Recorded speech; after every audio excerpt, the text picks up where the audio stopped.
저는 오늘 이 문제를 이야기하자고 제안한 저는 구정은이고요. 네트워크 아리에 함께하고 있고 지금 국제 전문 저널리스트로 활동하고 있습니다. 사실 제가 이스라엘 팔레스타인 전문가도 아니고 그냥 이런 큰 사건이 터졌을 때 한번 우리가 같이 이야기해보자. 좀 뉴스에 스쳐 지나가는 거를 보고 있지만 말고 이야기를 해보자라는 취지에서 모임을 제안을 드렸고, 네, 지금 이스라엘과 하마스의 전쟁, 이거는 지금 막 진행 중인 상황이에요. 그래서 제가 이게 어떻게 될 거다, 어떤 파장을 미칠 거다, 주요 행위자들이 어떻게 나올 거다라고 지금 말씀드리기 참 힘듭니다. 왜냐하면 보셔서 아시겠지만 뉴스 보신 분들은 지금 나오고 있는 사실 중에 과연 어떤 게 진짜이고 아닌지, 뭐가 가짜뉴스인지조차도 지금 제대로 파악하기가 힘든 상황이에요.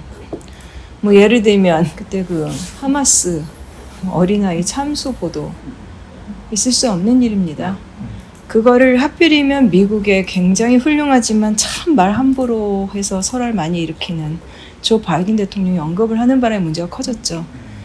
근데 그것은 저는 바이든이 말 실수를 했다고 과연 볼 수 있을까 하는 생각이 많이 들어요. 바이든이라는 사람은 그 아버지 부시, 예, 그래서 아버지 부시 아는 분들, 옛날 분들, 예, 예, 아버지 부시 이래로 예, 가장 미국 외교를 잘 아는 사람입니다. 원래 미국 대통령들이 그러잖아요. 뭐 고립주의 갔다가 또 개입주의 갔다가 한다고 하는데 미국 대통령들이 대체로 국제 문제에 유식한 사람들은 아닌데 바이든은 전 세계의 모든 국제 이슈를 가장 빠삭하게 잘하는 사람이 바이든일 거거든요. 하마스는 이슬람 극단주의 조직이 아닐 뿐더러 심지어는 이슬람 조직도 아닙니다. 그냥 무장 정치 조직이죠. 그런데 하마스가 그런 짓을 저지를 리 없다라는 걸 알면서 그런 뉴스가 나왔을 때 사실인지 아닌지 확인도 안 해보고 실수로 말을 했다라는 것이 저는 솔직히 믿어지지 않는 그런 상황이고, 그 다음에 또 알힐라 그 병원 사건, 지금으로 봐서는 그거는 하마스의 실책일 가능성이 상당히 높아 보이는데, 이런 상황에서 딱 잘라서 뭔가를 말씀드리기가 참 힘듭니다. 그래서 다만 오늘은 이 이스라엘과 팔레스타인 문제가 지금까지 좀 어떻게 진행되어 왔는지 아마 많은 분들이 다 알고 계실 거예요.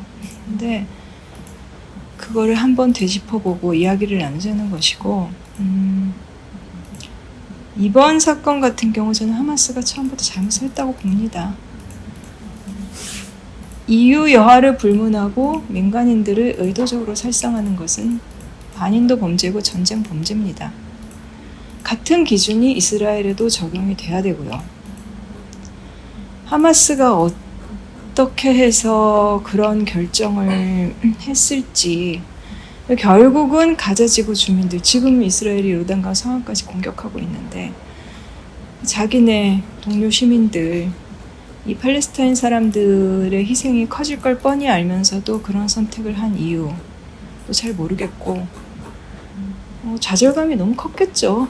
너무 컸을 것이고, 또 일각에서는 뭐 이란의 대리전 이런 이야기, 또 이란 책임론 또 결국 나올 거고 나오고 있고, 이제 주로 이스라엘에서 이런 수준의 대규모 공격을 파악하지 못한 이스라엘이 정보 실패 원인을 따질 때 또 이란 이야기 많이 하겠죠. 그런 상황에서 이 파장은 결국은 뭐 여러 군데로 가겠지만 참 지금 상황은 그냥 너무 안타깝고, 그런데 이 이스라엘 팔레스타인 분쟁이 어떻게 진행돼 왔나, 제가 연표를 아무리 간단하게 만들어도 사실은 여러 페이지가 갈 수밖에 없어요. 오래됐기 때문에. 근데 이 이야기를 하기 전에 우선 전쟁이라는 거에 대해서 잠깐 좀 제 생각을 말씀드리고 싶어요. 그러니까 전쟁이다 하면 저는 이스라엘 팔레스타인에 가본 적은 없는데 아무튼 이번 상황과 상관없이 전쟁에 대해서 굉장히 오랫동안 생각을 해왔습니다. 한 20년 동안 전쟁, 분쟁, 테러, 난민 이런 것들을 많이 생각했어요. 근데 우리가 전쟁이라고 하면 왜 딱 떠오르는 사건들 있잖아요. 어떤 전쟁이 제일 먼저 떠오르세요? 베트남 전쟁. 베트남 전쟁, 또 한국 전쟁, 이라크 전쟁, 2차 대전. 근데 우리가 이렇게 전쟁이라고 하면은 전쟁의 정의를 딱 잘라 말하긴 힘들 거예요. 그런데 개인 대 개인이 아니라 집단과 집단이 무력을 써서 충돌을 해서 대규모 사상자가 일어나는 거 우리가 전쟁이라고 부릅니다. 근데 여기서 그럼 대규모가 몇 명이냐, 몇 명이 죽어야 전쟁이냐 이런 기준은 없습니다. 대규모라는 거에 기준도 없고, 그다음에 지금 말씀하신 전쟁들은 즐거운 분위기 우리랑 사뭇 다른 분위기에 지금 말씀하신 전쟁들은 국가 대 국가 간의 싸움이었어요. 지금 여기 지금 코트에 와 계신 분들께서 베트남 전쟁, 한국 전쟁, 이라크 전쟁, 2차 세계대전 이런 것들 얘기를 해주셨는데 대체로 국가와 국가 간의 전쟁이었어요. 근데 제가 나중에 이제 회사 생활하고 어른이 된 다음에 전쟁을 생각할 때 떠올리는 것도 저도 마찬가지 똑같았고, 근데 우리가 참 안 배운 전쟁이 많더라라는 생각을 했었어요. 예를 들면 우리는 독립전쟁들에 대한 거는 별로 배운 적이 없더라고요. 이유는 각자의 해석에 맡기고, 그 다음에 또 냉전이 끝난 다음에 일어난 주된 전쟁들은 보스니아 내전, 옛 유고연방 내전, 그 다음에 서아프리카 내전, 르완다 내전 등등 대체로 다 내전들이었습니다. 그 외에는 21세기에 들어와서 벌어진 전쟁이라 그러면 이라크전, 아프간전, 그다음에 지금 벌어지고 있는 우크라이나 전쟁 같은 거. 한 국가가 한 국가를 침공했을 때 전쟁을 가리키죠. 근데 그런가 하면 인도의 카슈미르 지역, 이제 파키스탄에 귀속되겠다고 분리독립운동을 벌인 카슈미르를 인도가 핍박을 합니다. 그러면 전투기를 띄우고 탱크를 들여보내요. 많은 사람들이 죽었습니다. 근데 아까 제가 대규모 사상자를 말씀드렸는데, 그러면 70년에 걸쳐서 20만 명이 죽었다, 10만 명이 죽었다, 5만 명이 죽었다. 그러면 그거는 대규모 사상자가 발생한 전쟁이라고 봐야 될까요? 여러 가지 문제들이 있습니다. 그러면 인도가 예를 들면 카슈미르에서 처음에 군대를 들여보내고 폭격기 띄우고 하지만 미얀마 정부군도 소수민족 지역에 전투기 띄웁니다. 근데 그것을 전쟁이라고 부르지 않죠. 맞아요. 그리고 예를 들면 미얀마 정권이 로힝야족 3만 명을 한 3년에 걸쳐서 학살했을 때 전쟁이라고 부르지 않고 학살이라고 했죠.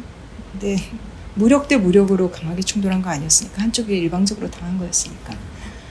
카슈미르 같은 상황, 오랜 세월에 걸쳐서 인도가 처음에는 전투기 띄우고 탱크 들여보내고 하다가 나중에는 이제 욕을 먹으니까 한마디로 군장 떼고 그냥 준 군사 조직, 친정부 준 군사 조직 이런 걸 동원합니다.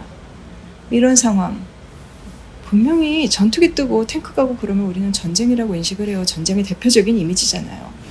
그런데 전쟁이라고 부르면 인도가 싫어하겠죠. 그래서 그걸 어떻게 봐야 되느냐. 어떤 학자들은 그래서 카슈미르 상황을 얘기하면서 저강도 전쟁이란 말을 쓰기도 합니다. 말장난이죠. 저강도 전쟁. 그럼 어떤 것은 고강도 전쟁인가요? 네, 그렇게 우리가 전쟁이라는 것을, 이 용어를 쓸 때 좀 생각해 볼 것들이 많아요. 그러면 이라크 전쟁. 미국의 이라크 침공이라고 부를 수도 있고, 미국의 이라크 전쟁이라고 부를 수도 있고. 일단 이라크가 전쟁을 일으킨 게 아닌 건 확실합니다. 우크라이나 마찬가지죠. 러시아의 우크라이나 침공이죠. 근데 이라크전의 경우는 한국 언론 중에, 한국의 주요 언론들 중에서는 기사에다가는 침공이란 말을 쓰곤 했습니다만 미국의 이라크 침공이라고 부른 경우는 없었고, 이라크 전쟁 혹은 미국의 이라크 전쟁 이런 식으로 썼었고, 우크라이나는 우크라이나 침공, 우크라이나 전쟁 둘 다 쓰고 있고요. 그러면 오늘의 주제인 이스라엘과 팔레스타인의 관계는 어떨까요? 그러니까 중동 분쟁이라고 하면 중동에 굉장히 많은 국가와 민족 집단들이 있습니다만 중동 분쟁, 미드이스트 컨플릭트라고 하면 그것은 이스라엘과 팔레스타인의 분쟁을 가리키는 말이었습니다. 중동 평화협상도 마찬가지로 이스라엘 팔레스타인 협상이고 이 협상이 하도 오래 끌고 지지부진하니까 중동 평화 과정이라는 말도 있었고 그리고 그런데 이 이스라엘과 팔레스타인의 분쟁, 중동 분쟁이라고 하면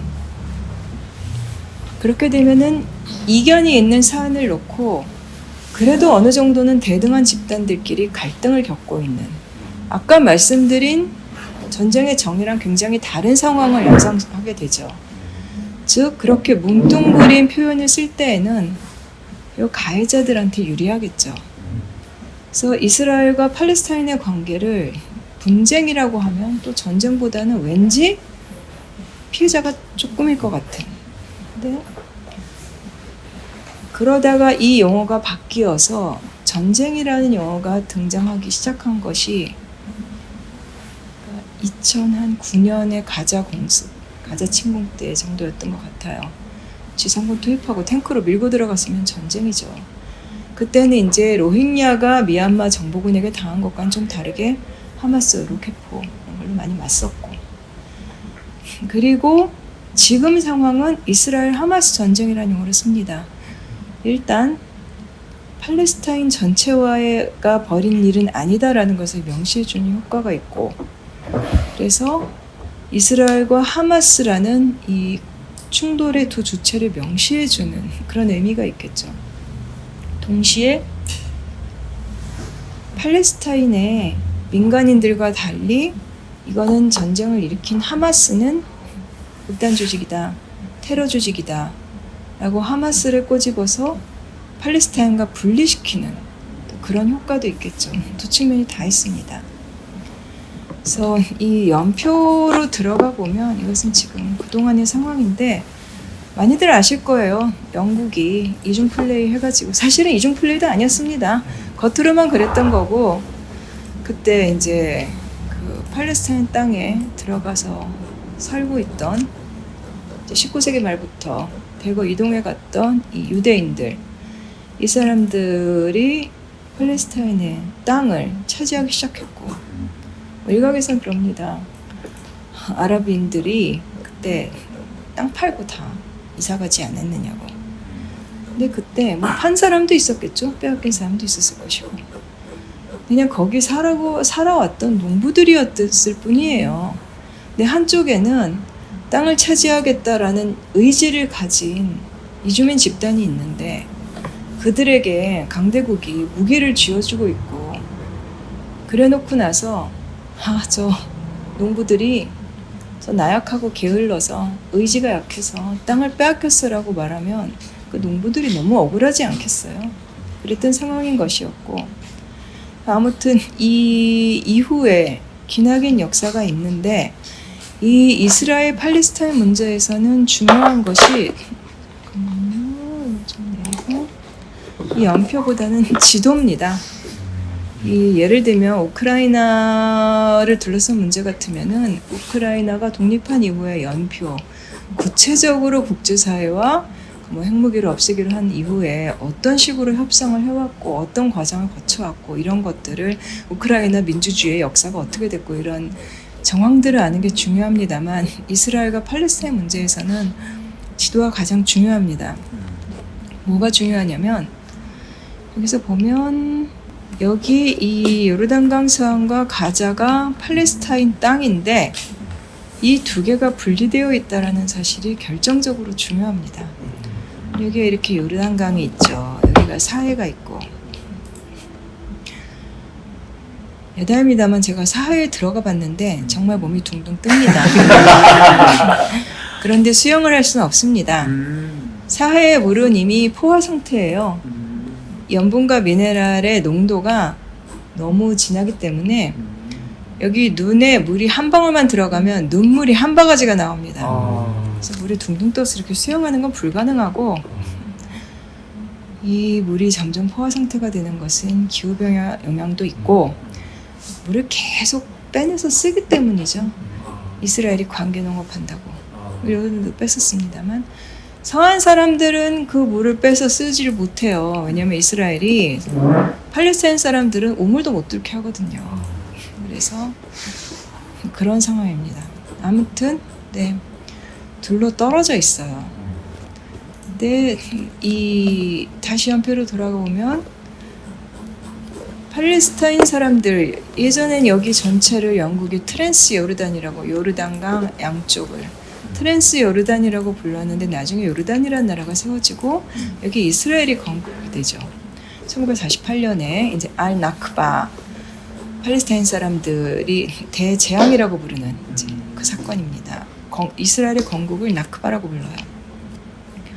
그 다음에 원래 팔레스타인 사람들이 살던 곳들 이스라엘이 점령하지 못하고 있던 곳들이 있었어요. 나중에 고치도 다시 보여드릴게요. 근데 거기를 이스라엘이 여러 차례 전쟁을 하면서 야금야금 갉아먹더니 나중에 이렇게 조그매졌는데 이 조그매진 영토가 말하자면 팔레스타인 자치정부의 영토입니다. 그런데 둘이가 분리가 되어 있어요. 분리가 되어 있다 보니까 이 가자라는 곳 여기 요만큼 여기가 이제 이집트와의 국경인데 이쪽에 요르단강의 서안 웨스트뱅크 요르단강의 말 그대로 서쪽 강도 여기는 요르단이 옛날부터 뭐 점령했다가 흠모했다가 자기네 이해관계대로 이러기도 하고 가자 지구는 또 이집트가 점령했다가 유엔 위임 통치령이 됐다가 뭐 이런저런 곡절들을 거쳤습니다. 근데 이 가자 지구라는 곳은 그래서 세계 최대의 난민촌이라고 부르는데 면적이 넓어서가 아니라 전체가 다 그러니까 난민들이 사는 곳이 되어버린 거예요. 처음에 여기에 공식적으로 유엔의 난민들 한 100만 명 가까이가 등록이 된 것이 1949년 이스라엘 건국 다음이었습니다. 그때부터 난민촌의 공식 역사가 시작이 됐는데 유엔 난민기구라는 기구가 있잖아요. UNHCR. 이 우리가 난민기구 한국에도 대표부가 있고 유엔의 난민 업무를 총괄하는 난민기구입니다. 팔레스타인의 이 가자지구 난민들은 난민기구가 총괄하지 않습니다. 이건 UNRWA라고 부르는 UNRWA라고 부르는 별도의 기구가 있습니다. 다르게 취급하고 있는 거예요. 이 문제는 너무 심각하고 여러 가지 정치적인 이유 때문에 그 UNRWA가 따로 관리를 해요. 근데 가자는 그래서 이 바다는 이스라엘이 다 막아놓고 있죠. 여기 다 이스라엘이고 여기 조금 있는 여기가 이제 이번에 뭐 이집트가 열어두고 20대씩 들여보내네 만에 했던 라파라는 지역인데 여기를 닫아 걸면은 가자는 말 그대로 하늘만 뚫려 있는 감옥이다라고 하죠. 세계 최대의 난민촌이라고도 하고 세계 최대의 감옥이라고도 하는데 저 지금 인구는 정확하게 모르겠어요. 근데 아무튼 그런 상황인데 이게 팔레스타인 해방기구 이것도 역시 연식이 굉장히 오래되신 분들은 들어보셨을 거예요. 피에로의 주축인 파타 뭐 이런 얘기들 들어보셨을 거예요. 야세르 아라파트가 2004년에 죽었는데 73년인가 75년인가 유엔에서 유명한 연설이 있어요. 나는 지금 한 손에는 올리브 가지를 들고 있다. 올리브는 평화의 상징이니까. 내 손에서 올리브 가지를 놓지 않게 해달라라고 연설한 게 있었죠. 노벨상도 받고 그러잖아요. 노벨상 받았었죠. 이제 그 얘기를 지금 안 그래도 하려고 하는데 이 피에로가 창설이 되고 피에로의 주축이 파타라는 이제 정치 조직이에요.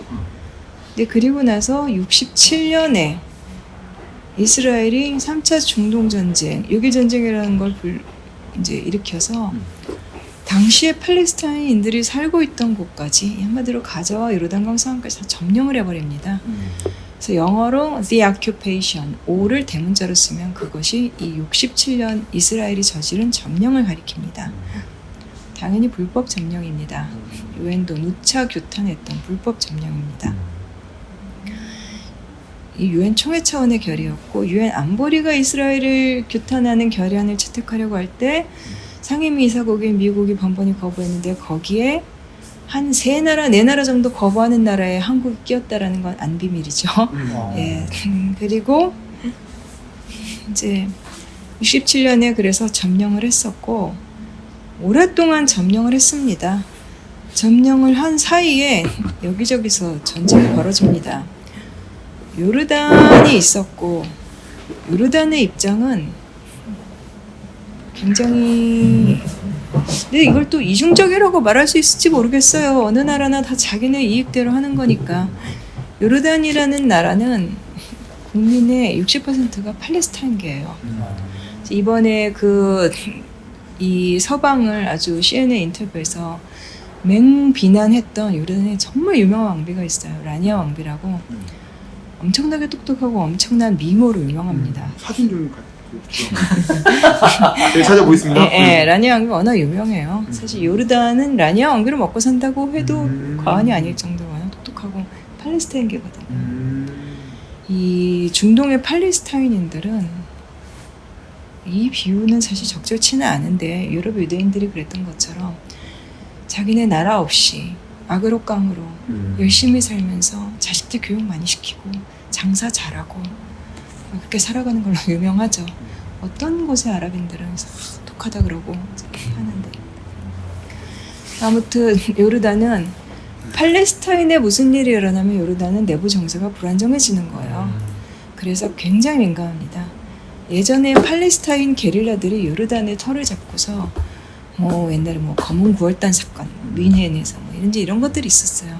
그럴 때면 요르단에서 또 팔레스타인에게 수탕 작전 쫙 하고 그러면 요르단에 있던 팔레스타인의 이 피에로라든가 이런 독립운동 세력, 저항 세력들이 더 저기 튀니지로 본부로 옮겼다가 또 이집트 쪽에도 갔다가 그 다음에 레바논으로 갔다가 그랬다 결국 1970년대, 2000년대 레바논에서 내전이 벌어지고 이스라엘이 레바논으로 들어가면 이제 이런 일들이 생기게 되죠.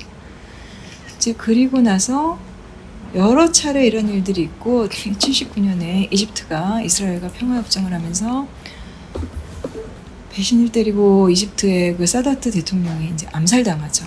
이런 일이 있었고 그 다음에 82년에 이제 레바논에 지금도 참 많이 거론되는 헤즈볼라라는 세력이 이 레바논에 이제 내전으로 가게 되고 그때 이스라엘군이 들어가서 팔레스타인 난민촌에서 학살을 저지릅니다. 이 사브라 샤틸라 학살이라고 한 것이 이스라엘군의 이것은 정말 최악의 원죄처럼 작동을 하는 사건입니다. 그때 당시에 사브라 샤틸라 학살 때 이스라엘군의 국방장관이었던 사람이 아리엘 샤론이었던 사람이라는 사람이었어요. 엄청나게 뚱뚱한 사람이었는데 이 사람이 근데 결국은 많이 지탄을 받았습니다. 그래서 국방장관 자리에서 물러나요. 그때 중동에서는 레바논, 팔레스타인 쪽에서는 호랑이 온다 이것도 아니고 샤론이 온다 그러면 오는 아이도 그쳤다라는 그때 그래서 샤론이 결국 옷을 벗습니다. 당시에 이스라엘군의 이 학살을 이스라엘군 내부에서도 조사에 들어갔고 이 조사 기록을 담은 백서가 노암 촘스키가 쓴 숙명의 트라이앵글이라는 책이에요. 딱 그때 사건만. 그래서 이제 일반인들이 보기에는 굉장히 이제 어렵고 복잡한 그런 재미없는 책인데 그 다음에 샤론이 그래서 국방부 장관에서 물러난 다음에 주택건설부 장관을 맡습니다. 그때 곳곳에 이스라엘의 정착촌이라는 것을 만들어요. 바로 여기 요르단강 서안 일대에 유대인 정착촌. 이것도 역시 말장난입니다.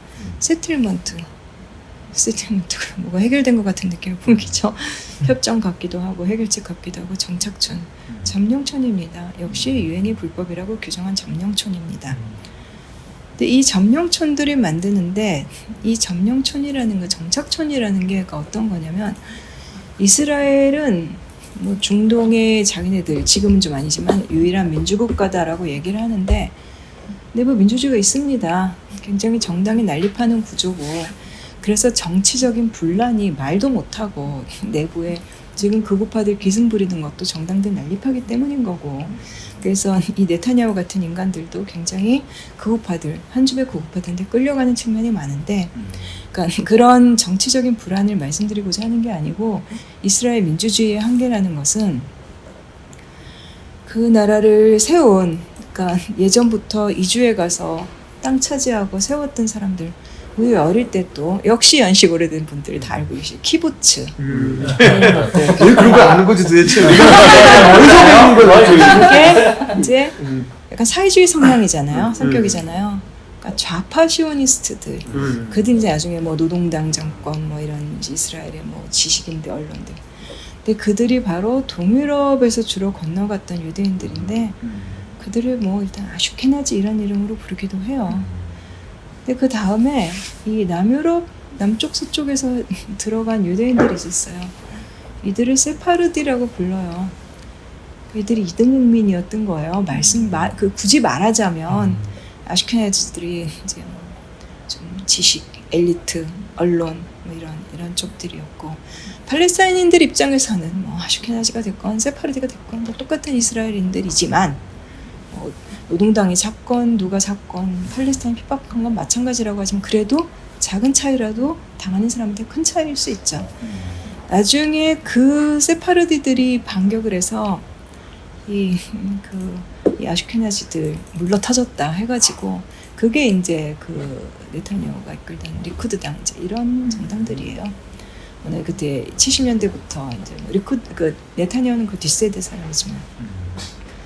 근데 거기에 1등 국민, 2등 국민만 있는 게 아니라 원래 중동에 유대인들이 살고 있었죠, 당연히. 그들이 이라크에도 있었고 여기저기 많았습니다. 이란에 당연히 있었고 시리아도 많았고 레바논에도 있었고, 이들을 가리켜서 미스라이 유대인, 이 이름들 외우실 필요 전혀 없고 미스라이라고 하는데 아랍에 살아왔던 유대인들이에요. 그들이 또 이스라엘에 원래 살고 있었던 사람들도 있었고 오늘날의 이스라엘에. 이스라엘이 건국한 다음에 그 아랍권에 살다가 이스라엘로 들어간 사람들도 있죠. 유대인은 우대해 주니까. 그럼 미스라이들도 있고, 거기가 이런 편의상 3등 국민이라고 치겠습니다. 그럼 4등은 누굴까요? 4등은 인구의 한 25% 정도를 차지하는 아랍인. 뭐 투표권 다 있습니다. 아랍계 정당도 있고. 이스라엘 남녀 모두 징병제인데 아랍계는 군대 가지 않습니다. 보안의 안보에 위협이 될 수 있다고 보는 거죠. 아랍계가 그러면 웬 미치냐? 그렇지 않습니다. 저기 이 이스라엘 남부에 네게브라는 사막지대가 있어요. 거기 살고 있는 베두인 유목민들이 있습니다. 그들은 정말 더 팔레스타인인들보다 더 억울한 게 그 사람들이에요. 그들이 그럼 5등 국민이라고 칩시다. 제가 편의상 그냥 막 말씀드리는 거예요. 이렇게 밖에 나가서 얘기하면 사실 안 되는 거예요. 6등도 있어요. 6등은 누구냐면, 이 말은 정말 제가 조심해야 되는데 아프리카계 유대인들이 있습니다. 이스라엘이 사실은 90년대까지만 해도 팔레스타인한테 그 정도로 지금처럼 가혹하지 않았어요. 저임금 노동력이었거든요. 그랬는데 어느 순간부터 제가 2000년대 초반 무렵쯤이었던 것 같은데 이스라엘에서 테러 공격이 일어났습니다. 공교롭게도 사망자들이 대부분 중국인이었어요. 이주노동자들이 들어가던. 지금은 중국인들이 그렇게 많지 않을 거예요. 그 다음에 아랍계 인구가 늘어나니까 유대인 인구를 늘린다면서 에티오피아 유대인들을 많이 불러들였습니다. 그러잖아요. 솔로몬 왕의 부인이 시바 여왕, 여기다 전설에 보면 믿거나 말거나인데 아무튼 그래서 유대인이라는 거는 엄마가 유대인이고 유대교를 인정하면 유대인이 됩니다. 그냥 유대인 인구를 늘리려면 많이 늘릴 수 있어요. 그래서 데리고 많이 들어간 아프리카계 유대인들, 베타 유대인들이라고도 하는데 그들이 있습니다. 그들이 저임금, 그들이 막 소요 사태도 많이 일으키고 있죠. 노동 착취당하니까. 이 정착촌이라는 곳들은 아슈케나지들이 거기 가서 많이 살 일은 없어요. 나중에 인구 늘리면서 불러들인 사람들, 70년대, 80년대 이때 들어간 사람들, 여기 좁잖아요. 여기다가 이제 그러다 보니까 정착촌을 많이 만들게 됐던 거죠. 정착촌의 주축은 세파르드 이하의 유대인들인 경우가 많습니다. 이제 그런 내부에 이제 그런 것들도 있는 것이고. 아무튼 67년 전쟁을 일으켜서 많은 땅을 차지했고, 근데 그 다음에 계속 싸울 수는 없으니까 노동당 정부 때 1990년대에 미국의 민주당이고, 그때 더 이상 피해로도 여기저기서 이런데서 쫓겨나고 저기서 쫓겨나고 저기서 쫓겨나고 이렇게 된 피에로랑 같이 결국은 협상을 하죠. 그래서 나오는 게 많이 들어보셨을 오슬로 평화협정이라는 겁니다. 1993년에. 그래서 그때 라빈과 그다음에 라빈 밑에 시몬 페레스라고 있었는데 몇 년 전에 죽었죠. 시몬 페레스는 정말 직업이 국가 지도자인, 한 시기만 집권한 게 아니라 총리했다, 부총리했다, 대통령했다, 총리했다. 그 시몬 페레스만 해도 상식적인 사람이었죠. 근데 그래서 라빈과 페레스 그리고 아라파트가 같이 노벨 평화상을 받았죠. 그리고 라빈은 암살당했죠. 유대 극우파 카흐네차이라고 부르는 유대 극우파 집단이 있습니다. 그리고 무슨 코원 형제, 윌리엄 코원 미국 국방장관 뭐 이런 얘기, 코원이라는 이름 많이 들어보셨을 거예요. 유대인 이름입니다. 그게 카흐네예요. 카흐네차이라는 그게 유대의 어떤 시족 이름을 쓰나 어떤 집단을 지칭하기도 하는 건데 유대 극우파 중에 카흐네차이라고 코원 형제가 극우파란 얘기는 아니고 근데 아무튼 그래서 오슬로 평화협정을 했습니다. 그런데 여기서 다시 지도로 돌아가서 이렇게 땅이 나뉘어져 있는데 이 평화협정이라는 걸 통해서 합의를 본 것이 두 국가 해법이라는 겁니다. 이스라엘이 이미 건국되어서 현존하고 있는 국가라는 것을, 즉 그 실제를 인정하라. 팔레스타인은 인정하고 그 대신에 이스라엘도 팔레스타인이 국가를 수립하는 것을 인정하라. 여기 합의가 됐습니다. 여기서 이스라엘이 말한 인정한 국가는 팔레스타인 국가라는 건 뭐냐면 군대와 자위 능력이 없는 국가, 소국가라고. 이 말 이상하죠? 소국이라 그러면 땅이 작은 나라여야 되는데 팔레스타인 소국가를 세우는 것을 아무튼 인정해 주기로 했습니다. 그리고 또 점령을 풀었죠. 근데 점령을 풀기는 했는데 나중에 가자에서는 나중에 철수했고 2005년에 철수했고 점령을 풀기는 했습니다만 그때 그래서 자치정부가 세워졌는데 지금 이걸 정부라고 안 부르고 또 PA라고 약칭을 써요. 팔레스타인 어서리티. 팔레스타인 당국이에요. 뭔가요 대체? 예. 자치정부라고 한국에선 그러는데 자치정부라 그러면 한 국가 안에 있는 자치령 같잖아요. 근데 사실 이건 한국에서 언론들이 저는 왜 그렇게 부르는지 모르겠어요. 자치정부 수반. 저는 기사 쓸 때 대통령으로 썼었거든요. 왜냐하면 유엔에 팔레스타인이 가입하지 못한 건 오직 미국의 목리 때문인 것이고 유엔의 모든 산하기구에 가입이 거의 다 되어 있습니다. 그리고 한국은 노무현 정부 때 수교도 했습니다. 팔레스타인과. 그래서 한국에 대표부를 두고 있고 우리와 수교한 상대입니다. 그러니까 팔레스타인 국가이고 팔레스타인 유엔의 회원국이 아닌 국가이고 팔레스타인 정부라고 불러야 되는데 일단 우리는 미국식으로도 아니고 자치정부와 수반이라고 부르죠. 수반이라고 부르면 그냥 우두머리인 거잖아요. 아무튼 그래서 팔레스타인 정부가 꾸려지고 팔레스타인 땅이 생겨나서 실체가 있는 국가가 되었습니다만 이 요르단강 사안이라는 곳에서 점령은 풀었는데 여기를 ABC 지역 이렇게 이스라엘이 나눠놨어요. 예를 들면 이스라엘이 완전히 장악하고 있는 지역, 적당히 장악하고 있는 지역, 뭐 좀 장악하고 있지만 사실 그래도 또 자기네가 다 감나라 배나라하고 있는 지역, 이걸 다 합치면은 95%쯤 됩니다. 이렇기 때문에 이것은 독립인 듯 독립 아닌 독립 같은 그런 상황이 된 것이고 여기다 또 유대인 마을들 정착촌 만들었잖아요. 그럼 정착촌을 만든다라는 것의 의미가 이 마을들을 만들어 놓고 도로를 이어요. 그 마을들을 지킨다면서 이스라엘 군인들이 주둔을 해요. 그다음에 도로를 이은 다음에 그 도로를 팔레스타인 사람들은 마음대로 못 지나가게 합니다. 이 팔레스타인 땅이 갈갈이 찢기는 거예요. 이제 그렇게 되고 검문소를 통과해라. 통과를 해주고 말고는 그날그날의 상황에 따라서입니다. 이스라엘 기분 내키는 대로예요. 이제 그런 식이 되는 거고. 근데 어쨌건 그래도 요르단강 서안은 팔레스타인 자치정부가 통치를 하고 있죠. 그런데 가자 같은 경우 여기서 80년대 상황으로 잠깐 가볼게요. 이 가자 팔레스타인 이 요르단강 서안 지구에는 어느 정도 규모가 있기 때문에 거기서 계속 살아왔던 팔레스타인 사람들이 있을 거 아니에요. 이스라엘 건국 이전부터 살아왔던 사람들이 있을 거고 한마디로 팔레스타인 주민들이 살아온 곳이었습니다.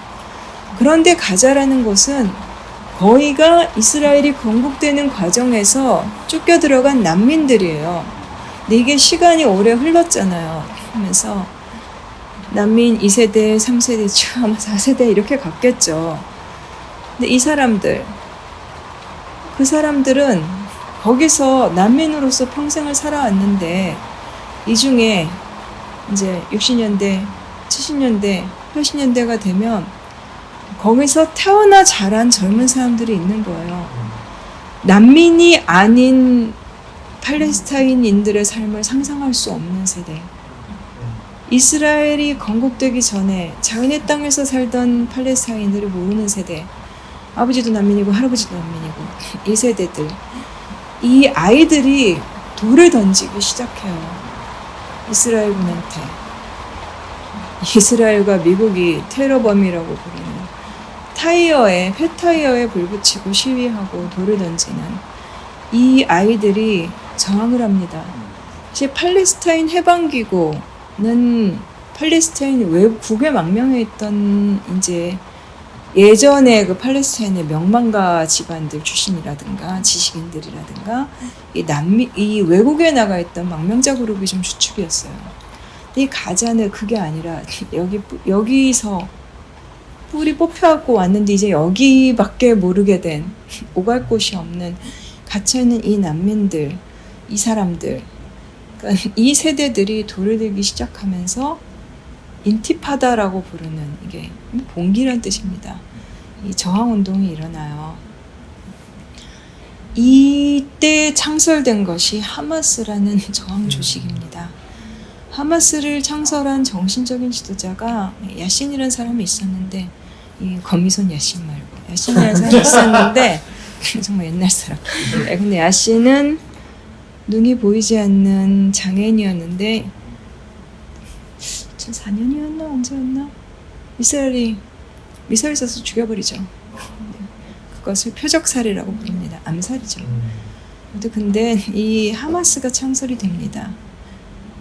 그리고 나서 오슬로 평화협정이 있었고 팔레스타인 자치정부가 구성이 되고 그런데 그렇게 해서 주축이 된 지역은 이제 요르단강 서안 지구가 된 거죠.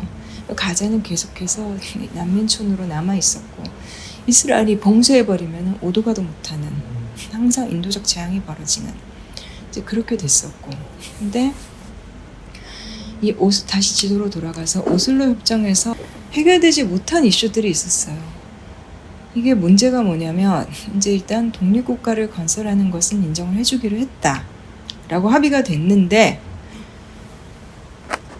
여기 보시면 여기 조그마한 예루살렘은 원래 이제 나온 순서대로 유대교, 기독교, 이슬람교를 3대 아브라함 종교라고 하는데 3대 유일신앙이라고도 하고 이 세 종교의 성지입니다. 이 세 종교의 성지이고 이것은 이스라엘과 팔레스타인 어느 쪽도 예루살렘을 포기를 할 수는 없습니다. 그거는 어느 쪽도 이 예루살렘에 대해서 양보스러운 입장을 보이는 순간 자기네 나라, 자기네 주민들한테 엎어질 거예요. 근데 그래서 여기를 오래전에 이미 67년에 유엔이 어떻게 결정했냐면 동서를 나눠라. 절반 이렇게 되어 있으니까 그럼 서예루살렘은 이스라엘이 동예루살렘은 팔레스타인이 갖는 걸로 하자. 근데 이건 이스라엘이 불법 점령하고 있어요. 이 불법 점령이라는 게 저도 상상은 잘 안 되는데 어떤 식이냐면 이 묘사를 보면은 이스라엘이 팔레스타인 사람들의 서안에서 예루살렘의 서안에서 마을을 빼앗으려고 할 때 기본이 올리브밭에 불을 지르는 거, 물 끊고 우리는 상아탑, 오골탑 그러잖아요. 이 중동에서는 올리브나무 하나가 있으면 아이를 대학에 보낼 수 있다고 한대요. 올리브나무 불태워버립니다. 그리고 마을에 들어가서 팔레스타인 사람들 집에 들어가면 다 부순 다음에 반드시 그 안에다가 용변을 본다고요. 거실이나 이런 데. 인간 이하의 취급을 해서 모멸감을 얻고 더 이상 살지 못하게. 동예루살렘이다. 거기는 도시잖아요. 그러면 이렇게 상가, 주거 밑에 상가고 위에는 사람들이 사는 이제 아파트 같은 데 있잖아요. 동예루살렘에서 밑에 집에 팔레스타인인이 살고 있으면 윗집에 사는 이스라엘인들이 약간 오물 끼얹고 길바닥이랑 밑에 집 사람한테 이제 그런 것이 일상적으로 벌어지는 곳이에요. 2021년에도 충돌이 벌어지고 또 시위대에 발파하고 이런 일이 있었는데 거기 재개발하겠다고 아파트 세우겠다고 이제 그런 식인 거예요. 그게 정령인 거예요. 그런데 아무튼 이 예루살렘을 둘러싼 문제를 그래서 이게 해결되지 않은 예루살렘 귀속 문제라고 불러요. 사실 문제가 아니라 이스라엘 불법 점령인 거죠. 그리고 이 여기 요르단강 서안에 원래 여기 살아온 또 서한 사람들이 있는 거고, 근데 팔레스타인 자치정부에 지금 이미 출범한 지 뭐 30년 됐으니까 지금은 좀 달라졌습니다만 오슬로 협정 당시만 해도 아라파트도 그렇고 이 많은 팔레스타인 이 독립운동의 주축들이 국의 망명한 처지였었습니다. 그냥 제가 홍보가 아니라 그냥 말씀드리는 건데 제가 예전에 번역했던 나는 라말라를 보았다라는 책이 있어요. 팔레스타인 작가가 이 요르단 지금 팔레스타인 자치정부의 수도인 라말라라는 곳에 자기 고향에 돌아가기까지의 평생에 걸친 과정을 그거를 쓴 에세이입니다. 굉장히 눈물 나요. 근데 아무튼 이때는 그 망명자 그룹들이 중심이 됐었는데 가자지구나 서안에서 난민으로 여기서 살다가 땅을 빼앗기고 이쪽에 난민촌에 간 사람들뿐만 아니라 곳곳으로 이제 도망을 쳐야만 했던 팔레스타인 디아스포라들이 있잖아요. 중동 곳곳에 많잖아요. 근데 그 사람들은 돌아가고 싶을 거 아니에요. 근데 이미 1940년대, 1990년대가 되었어요. 반세기가 지났어요. 근데 그들은 당연히 예를 들면 이라크에 있는 팔레스타인 난민이다. 50년이 지났어도 이라크 국민은 아니잖아요. 난민이고 난민의 아들, 난민의 손자인 거예요. 손자, 손녀. 이렇게 되어 있는 거예요. 그런데 이들은 부모의 권리 다 쫓겨난 거다.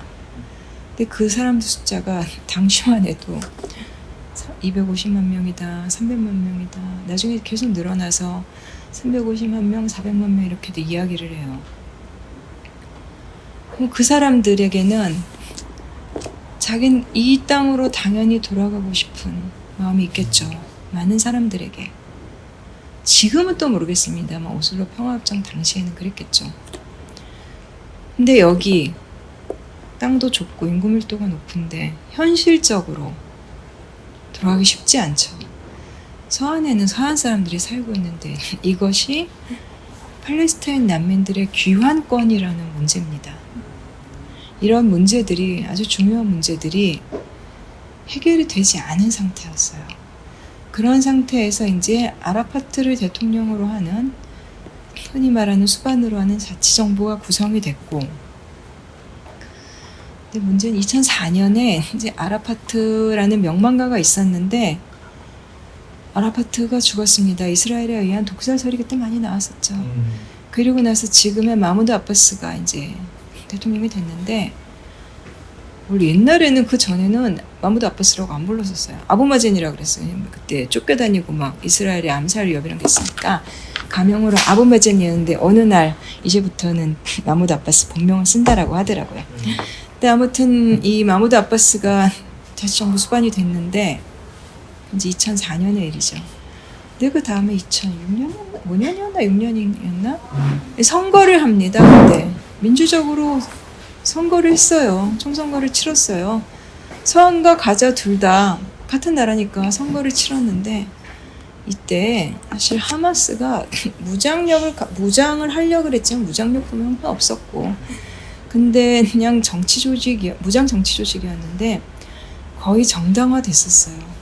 그래서 모두 예상을 뒤엎고 요르단강 상황까지 통틀어서 하마스가 승리를 해버린 거예요. 선거에서.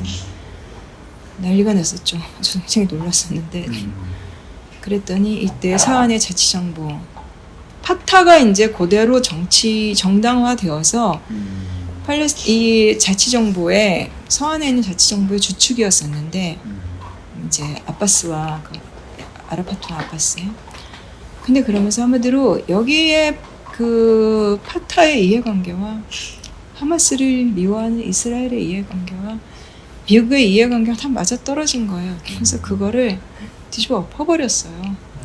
그러면서 하마스가 정당이 아닌 다시 무장 조직으로 가게 만든 건 저는 그들이었다고 봐요. 제가 그렇게 보는 것뿐만 아니라 모두가 그렇게 보는 이제 기정사실입니다.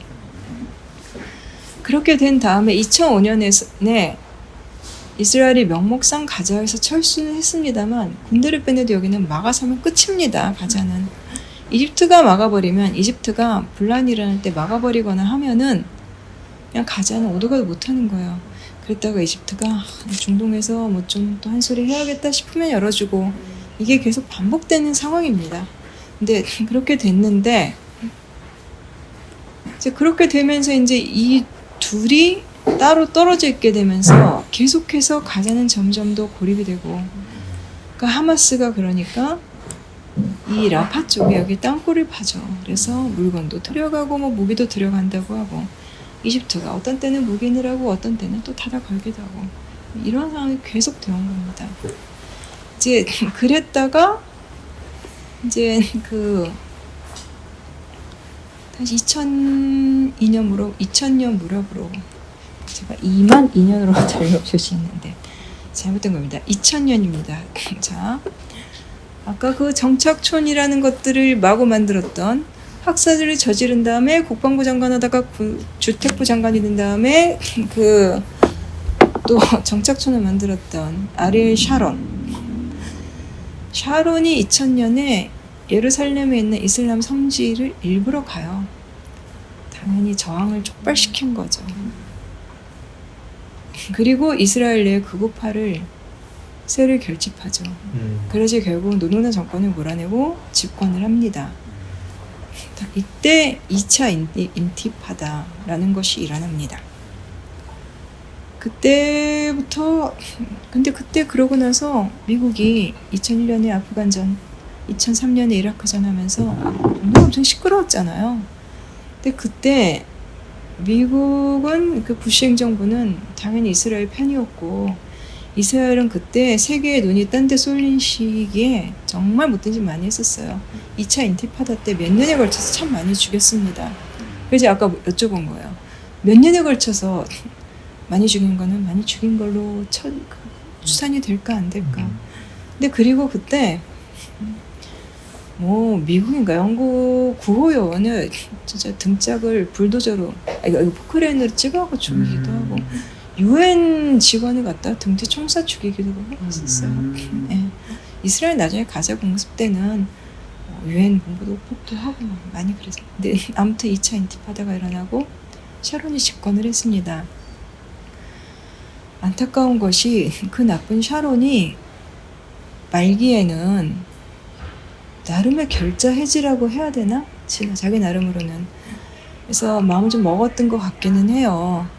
그래서 그때 2000년대 중반에 이제 미국의 부시 행정부가 이라크 전 뒤에 중동에서 너무 미국이 지금 비난을 많이 받고 이스라엘 문제가 미국에도 짐이 많이 됐던 거예요. 너무 편들어주다 너무 짐이 됐기 때문에 그래서 안 되겠다.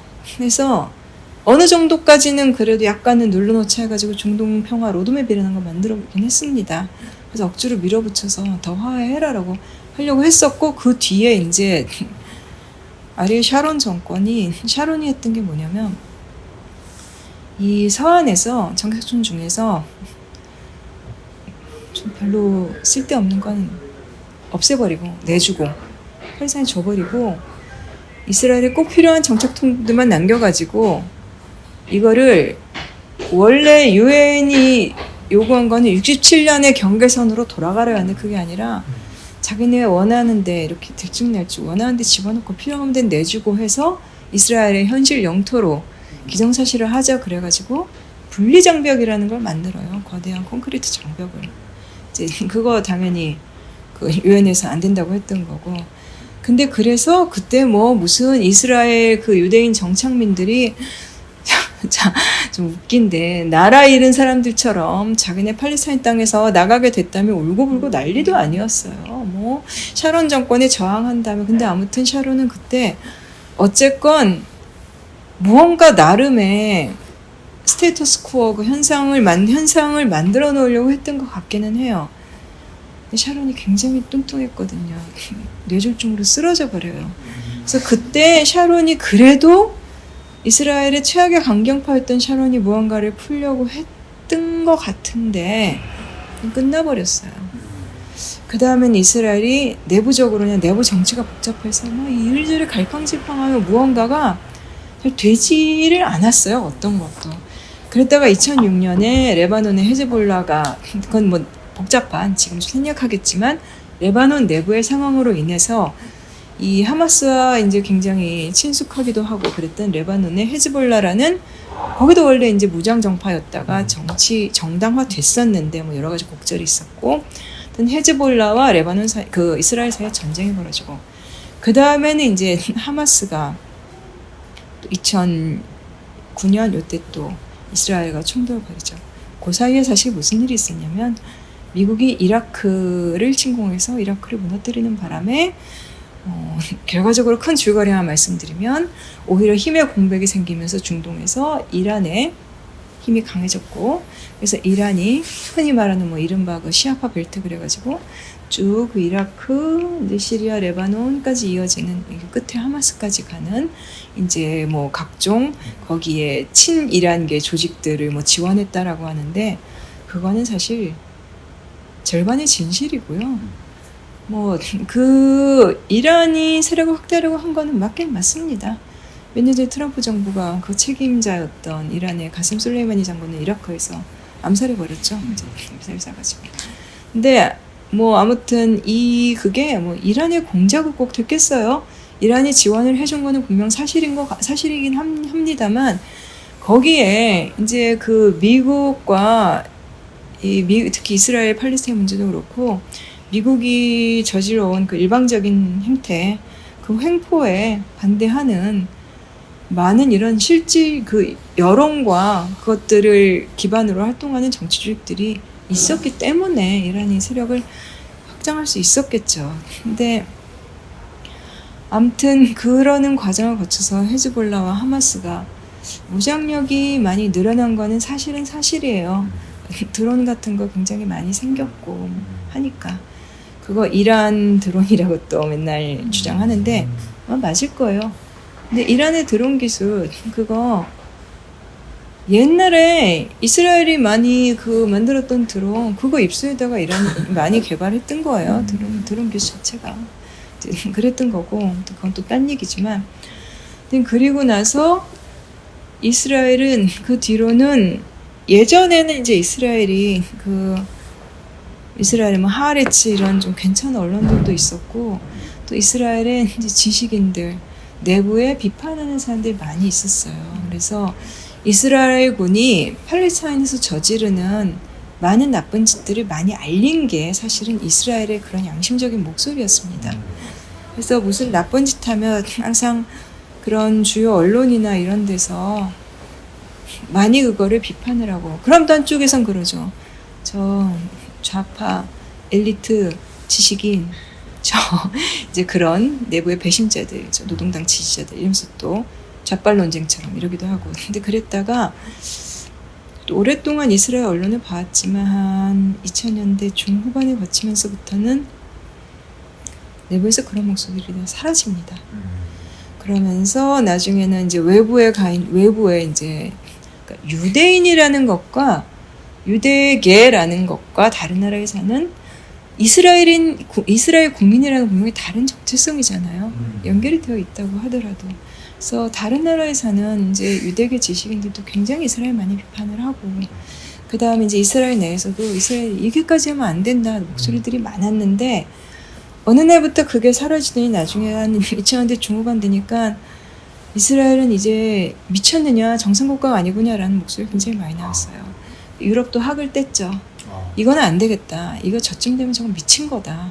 왜냐면 이게 아니 UN 직원 막 죽여버리고 그 다음에는 그 백린탄이라고 부르는 거, 흔히 말하는 그 이제 국제법상 금지된 무기. 왜냐면 그게 사람이 바로 죽게 하는 게 아니라 그 백린이 몸에 묻으면 그게 계속 사람이 살아있는 상태로 불에 타기 때문에 절대 안 되는.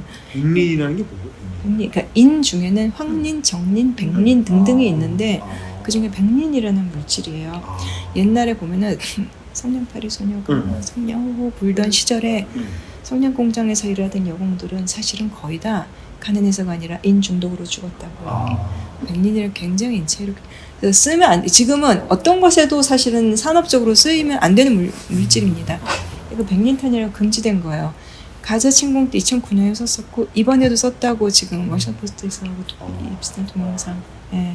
아니 이스라엘 복수정당제가 없어요? 그 다당제라니까요. 완전 다당제인데도 다 그렇게 가는 거예요. 그러니까 그게 원래는 그렇지는 않았는데 이스라엘 정치가 정당이 굉장히 많아요. 이스라엘 우리 집당, 연금 생활자당. 저도 그 정당 지금 잘 모르겠어요. 하도 많아가지고. 그러다 보니까 무슨 토라당, 무슨 당, 종교 정당도 여러 색깔들이 있고, 예를 들면 유대 극우파라고 하더라도 완전 근본주의자들, 군대도 가면 안 된다. 거기 똑같아요. 그 탈레반이랑 똑같아요. 여자들 머리 보이면 안 되고, 옷 함부로 입으면 안 되고, 남녀 같이 있으면 안 되고, 똑같아요. 그런 정당들이 또 있고, 어디는 그 유대교의 그거를 가지고 무슨 팔레스타인 먹으려는 정당들이 여러 종류예요. 근데 그러다 보니까는 항상 예를 미국도 지금은 공화당도 총기 규제하자고 하고, 그러니까 국민들 공화당 지지자들도 그러는데 일부가 이제 포획된다 이런 용어로 정치적으로 쓰더라고요. 그러니까 그 사실은 절대 다수가 아닌 한 줌의 세력이 너무 정치적으로 목소리가 크게 과대표되는 거. 그러다 보니까 그쪽으로 끌려가 버리는 거, 정치인들이. 한국도 지금 그러잖아요. 우리나라 비슷하네요. 네, 근데 그런 것처럼 그러니까 이스라엘도 네타냐후는 약간 좀 뼈대 없는 출신이지 이렇게 정통 이제 이스라엘에서 좀 미국에서 자랐었거든요. 이제 근데 정통 정치인 이런 것도 아니고 근데 어떤 정당도 이 과반이 되기는커녕 연정을 구성하려면 막 4개, 5개를 묶어야 되는 상황인 거예요. 그러다 보니까 거기에 캐스팅 보트가 되는 극우파들의 자꾸만 이제 끌려오게 되는 거죠. 그러다 보니까는 그러면은 의석을 나눠줘야 되잖아요. 그리고 의석을 나눠주는 게 아니라 장관 자리를 나눠주다 보면 정말 미친 소리를 하는 자가 장관이 되기도 하는 거예요. 미친놈이 국방부 장관하고 이렇게. 그러다가 지난번에 이제 또 이제 그렇게 되는 거. 정말 미친 소리 하는 이제 그렇게 되는 국면인데 정부 구성을 못 해가지고 선거를 지금 몇 년씩 5번인가 치렀죠. 이렇게 되는 상황에서 이제 이런 일이 생기면 이런 전쟁 이런 일이 생기면은 그것과 결집되는 그런 게 있겠죠. 이제 그렇게 되고 그다음에 이제 미국도 그렇게 네타냐후 미워했다가 또 이런 상황이 되면 또 바이든 이번에 가서 또 껴안고 이런 짓 하고 이제 이렇게 되는 거죠. 이제 그건 이제 그런 상황인 거고. 아무튼 그래서 2009년서부터는 중동 분쟁이라고 안 하고 이스라엘의 가자 침공, 가자 전쟁이란 말이 있어요. 이번엔 이제 이스라엘 하마스 전쟁이 된다고 말씀을 드렸는데 그러는 과정에서 이제 이스라엘에 이제 2018년에 이 트럼프에 대해서는 넘어가겠습니다. 이거 말하면 뭐하며 이때 크네셋이 이게 이스라엘 의회 우리가 국회라고 부르지 이제 이스라엘 의회를 크네셋이라고 하는데 이스라엘 유대 국가로 선언은 이거는 미친 짓입니다. 이때부터는 이스라엘이 저는 나치와 똑같다라는 말을 들어도 상관없고 소용없다고 그거는 할 말 없다고 생각해요. 왜냐하면 이거는 인종주의, 특정 인종을 가리킨 거잖아요. 그러니까 뭐 우리 뭐 레이스, 백인, 흑인 이런 게 아니라 이 아이덴티티, 이 정체성을 가리켜서 한 거기 때문에 이거는 이때부터는 남아공의 아파르테이트 정권과 똑같은 거죠. 그보다 더하죠. 남아공의 아파르테이트 정권은 백인 정권이라고 항상 그럽니다만 정확하게 말하면 네덜란드계 백인 정권이었고 영국의 백인은 반대했었어요. 근데 아무튼 유대 국가로 선언하는데 지금 자기네 국민들의 25%가 아랍계예요. 지금 이런 짓을 한 거고. 이건 있을 수 없어요. 이때부터는 그냥 인종주의 국가입니다. 이건. 그리고 그래서 미국의 트럼프 정부가 그렇게 해놓고 나서 번영으로 가는 평화 계획과 팔레스타인 재정 지원 한마디로 그때 돈 주기로 한 거예요. 근데 이게 자치정부 입장에서는 돈을 받겠다라고 뭐 말하는 사람들도 있을 수도 있어요. 근데 또 한국에서 기독교에 기반을 둔 국제정치 분석가들은 이스라엘 팔레스타인 문제와 중동 문제 하시는 분들이 대체로 다 교회 다니는 분들이에요. 근데 제가 혹시 지금 듣고 계신 분들 중에 교회 다니는 분들 계시다면 굉장히 죄송합니다만 모든 한국에서 나오는 모든 가짜뉴스는 교회와 관련되어 있고 모든 퍼뜨리는 것은 교회가 퍼뜨립니다. 그 돈은 모두 헌금에서 나오고요. 근데 아무튼 이제 그래서 중동 하시는 분들 중에도 굉장히 좋은 분들이 많은데 그 좋은 분들도 이 교회 다니는 분들이 되게 많아고 그런데 아무래도 제가 보기에는 약간 좀 근데 제가 이번 사건을 가지고 하마스를 무조건 옹호하지는 않아요. 그건 당연히 전쟁 범죄입니다 라고 말씀드리는데 다만 저는 지금까지 이렇게 진행되어 왔다라는 거를 말씀을 드리는 거고 그리고 나서 2021년에 이제 또 아까 말씀드린 동예루살렘 부동산 개발한다고 또 빵 빼앗는 거 이렇게 됐고 이때도 지상군 투입이라고 이렇게 한자어로 이런 식으로 쓰면은 이게 한국의 언론에서는 전쟁이라 결국 군인들이 들어가서 사람들을 미사일 쏘고 대포 쏘고 총 쏘고 해가지고 다 갈기갈기 찢어 죽였다라는 것인데 그렇게 말을 안 하고 지상군이 투입됐다. 탱크가 동원됐다. 대규모 민간인 사망자가 발생했다. 군사 행동에 들어갔다. 무력 충돌이 벌어졌다라는 말을 쓰죠. 그렇게 됐고 이번에 이스라엘 하마스 전쟁이 일어났습니다. 제가 오늘 지금 시간이 8시 1시간 정도 됐으니까 일단 정리하는 제가 그래서 하마스와 이 가자와 서한이 떨어지게 된 경위 거의 가까웠거든요. 이렇게 빼앗긴 거예요. 왜 그렇게 떨어져 있냐라는 것은 의문입니다. 왜 이렇게 떨어져 있을까? 이런 과정을 거친 겁니다. 여기 이렇게 있죠? 2005년 현재 Palestinian and Israeli Controlled 여기가 ABC직으로 다 합쳐보니 사실상 이스라엘 통제하고 있더라라는 내용입니다. 이제 이렇게 된 거고 말씀드리자면 이스라엘은 건국부터 지금까지 제가 항상 국제 문제로 여러 곳에서 이제 강연을 해봤는데 언제나 말씀드리는 게 무조건 미국을 규탄한다고 해서 해결되는 건 없어요. 언제나 그 나라에서 제일 나쁜 놈은 그 나라 놈입니다. 이건 철칙이에요. 이라크에서 제일 나빴던 거는 사담 후세인입니다. 리비아에서 제일 나빴던 건 무함마르 카다피고 외세의 개입 이런 거 그렇게 많지 않습니다. 사실 미국이 아까 제가 얼마나 죽어야 그럼 대규모인가라고 말씀드렸잖아요. 이라크 전쟁 전 세계가 반대했는데 실제로 미군의 직접 작전에 의해서 혹은 미군과 그 용병에 의한 직접 작전에 의해 숨지는 게 많지 않습니다. 많지 않다라고 말씀드리면 참 못해요. 왜냐하면 한 사람의 죽음도 너무나 안타까운 일이기 때문에 그렇지만 흔히 말하는 우리가 전쟁이라고 했을 때 생각하는 규모는 훨씬 작아요. 이라크에서 숨졌던 사람들의 실 대부분은 그 이후에 미국이 전쟁을 일으켜서 사담 후세인 정권이 무너지고 이라크에 혼란이 일어남으로써 생겨난 자체 내의 무력 충돌과 테러, 극단 세력 이런 것들 때문에 숨진 사람이 굉장히 많습니다. 그리고 그래서 미국이 전쟁을 잘했다는 게 아니라 그래서 보면 한국에서 맹목적으로 정말 반미를 주장하는 분들이 너무 많으세요.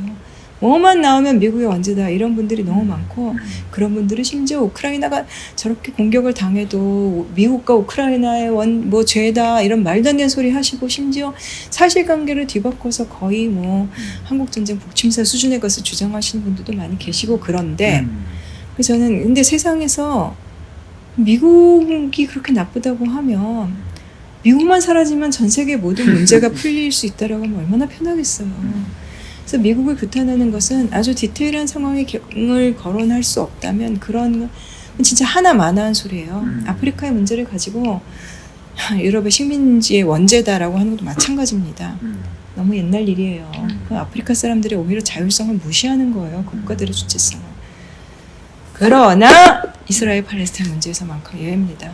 이것은 미국의 책임이 이 분쟁은 절대적으로 보고 다라고 보시면 됩니다. 왜냐하면 이스라엘이 지금까지 저렇게 할 수 있었던 요인이 오직 미국이었기 때문에 미국이라는 백이었기 때문에 이 분쟁만큼은 이것은 미국의 압도적인 책임이 있다고 저는 생각합니다.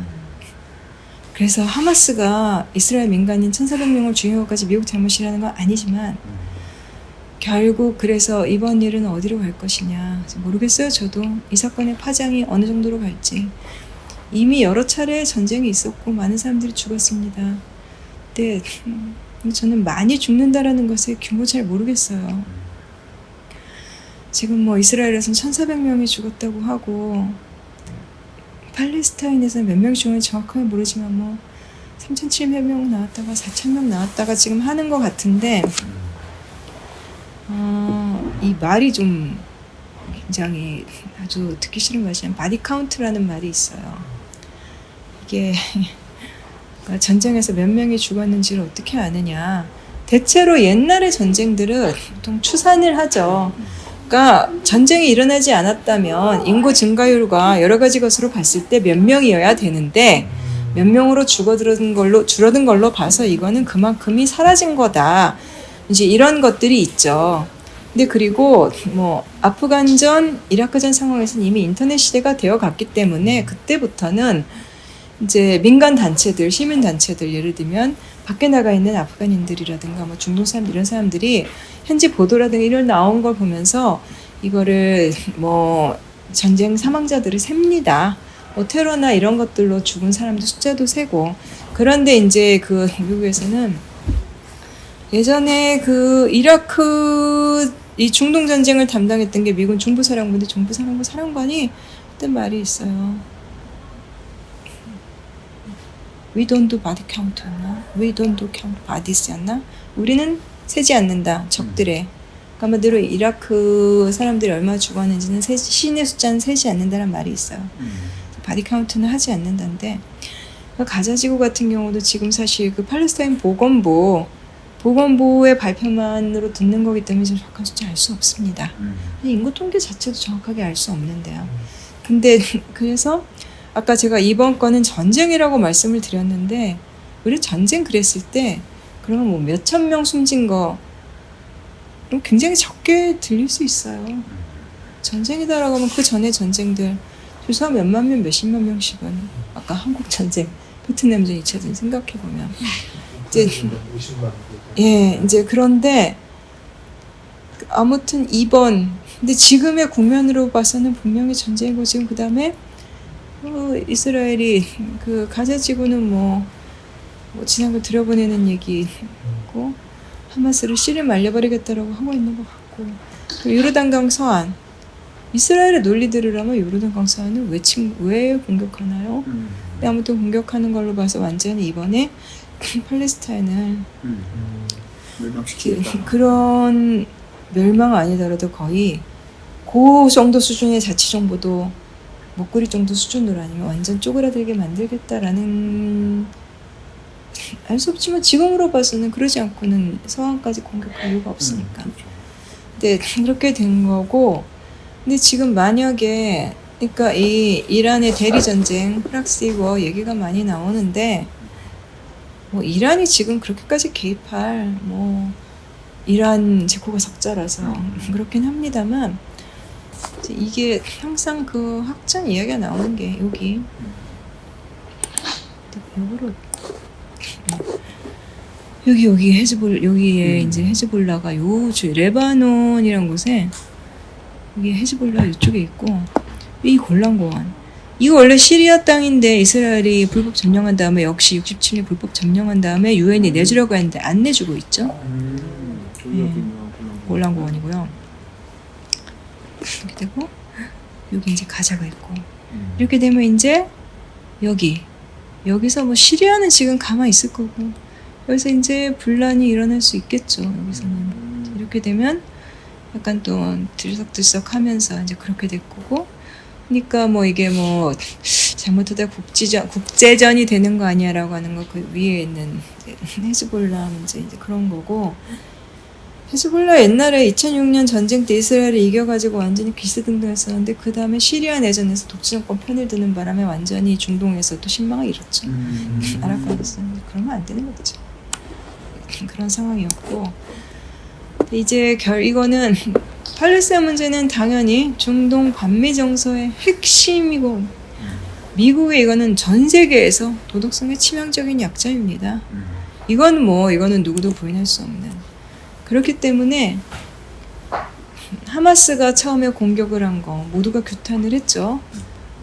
모두는 아니고 몇몇 나라는 안 했지만 아무튼 그래서 하마스가 저런 일을 저질렀다는 것에 대해서 이것이 반인도 범죄라는 것은 뭐 저도 부인하지 않습니다. 그러나 결국은 이스라엘에 의한 희생이 훨씬 더 클 것이고 역사적인 이런 사건들이 있었고 배경이 있고 그렇게 되면 이스라엘에 대한 비판으로 이건 흘러갈 수밖에 없습니다. 하마스와 이스라엘 중에 누가 더 잃을 게 크냐 그러면 이스라엘일 수밖에 없는 거예요. 그리고 미국은 바이든 정부는 대통령을 뭐 어떻게든 만나가지고 이렇게 아랍권들도 같이 해서 주변 아랍국들도 같이 해가지고 이제 사태를 어떻게든 봉합하게 하려는 수순을 밟으려고 했지만 안 됐죠. 근데 못 만났죠. 그때 뭐 이 가자지구 병원 사건이 일어나고 뭐 이러면서 이제 못 만났고 이렇게 됐었고 그 다음에는 지금 이 상황에서 이 LCC 안 그래도 유사 쿠데타 정권으로 사실상의 쿠데타 정권으로 지금 아랍해군 이후에 민주주의 뒤엎어버리고 이집트에 지금 10년째 집권하고 있는 거거든요.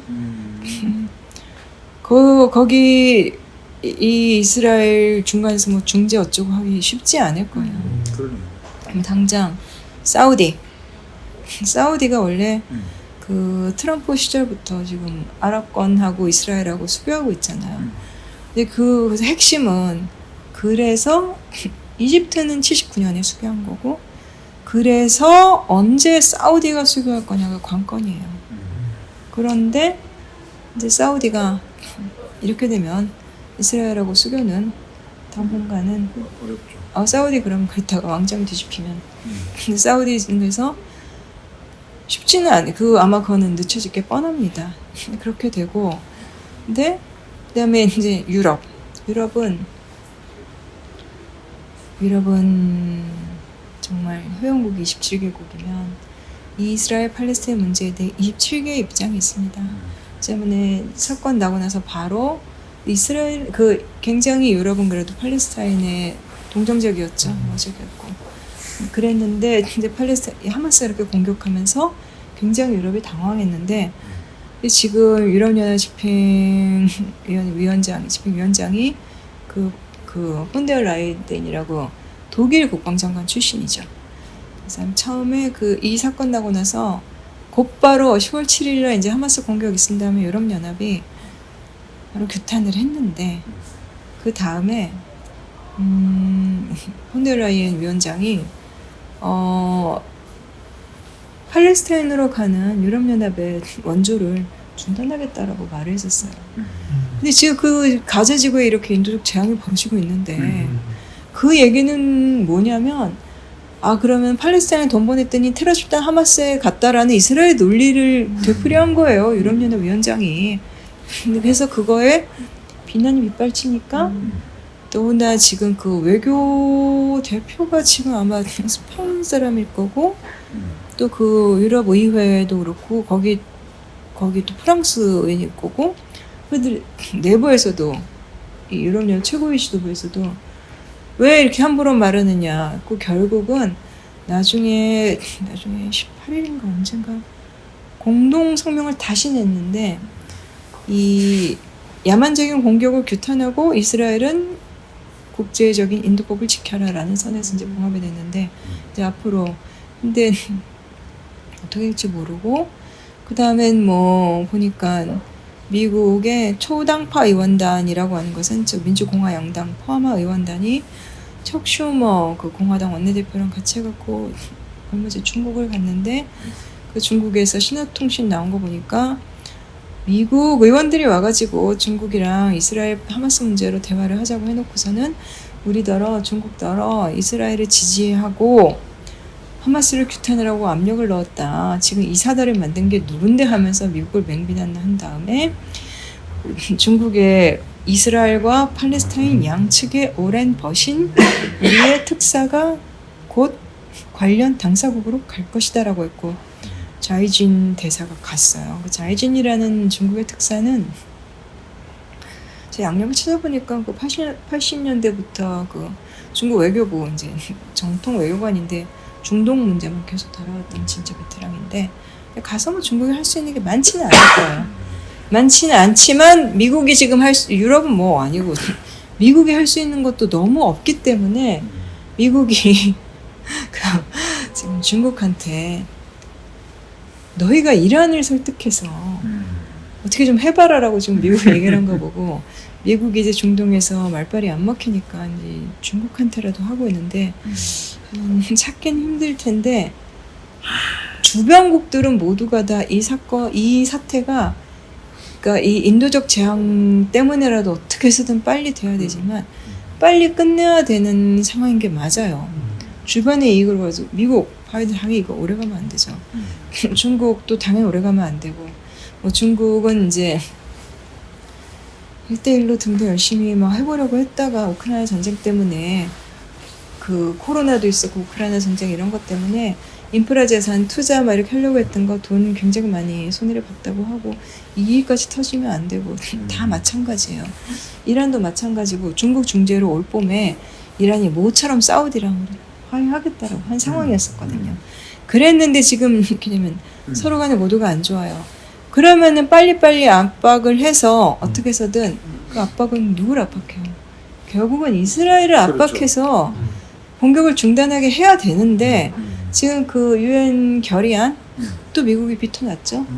비토놓고 그 구테레스 사무총장 유엔 사무총장이 굉장히 유명하고 신망이 있는 분이에요. 근데 반기문하고는 다르군요. 반기문 유엔 사무총장도 뭐 업적이 없지는 않아요. 없지는 않지만 뭐 아무튼 뭐 근데 그 구테레스 사무총장이 그 난민기구 대표였을 워낙에 유명한 분이었고 너무나 그 어떤 사람인데 근데 그래서 이제 포르투갈 사람이고 그 나중에 그 얘기를 했죠. 그 한 국가의 외교관 출신이라기보다는 이제 그런 국제 기구에 이제 그래서 뭐 이 일이 정확한 표현이 뭐다? didn't happen in the vacuum이었나? 좀 진공 상태에서 벌어진 게 아니다 하마스의 공격이. 이 다 배경이 있는 거다라고 얘기를 했더니 그렇죠. 이스라엘이 유엔 사무총장 사퇴하라고 지금 그렇죠. 예, 그러고 있는 상황인 거고. 예.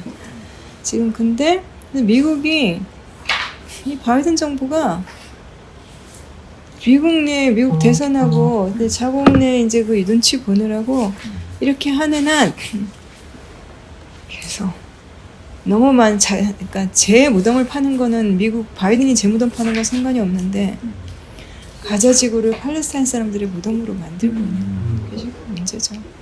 그러니까 그게 너무 안타까운 일인 거고. 그 브리핑 이 정도로 하시고 네. 계속 하면 예. 다음에 이런 긴급 토론회가 없어야 되겠네요. 네, 그렇죠. 전쟁 날 때마다 이거 하니까. 다음에 또 뵙겠습니다. 네, 감사합니다. 수고하셨습니다.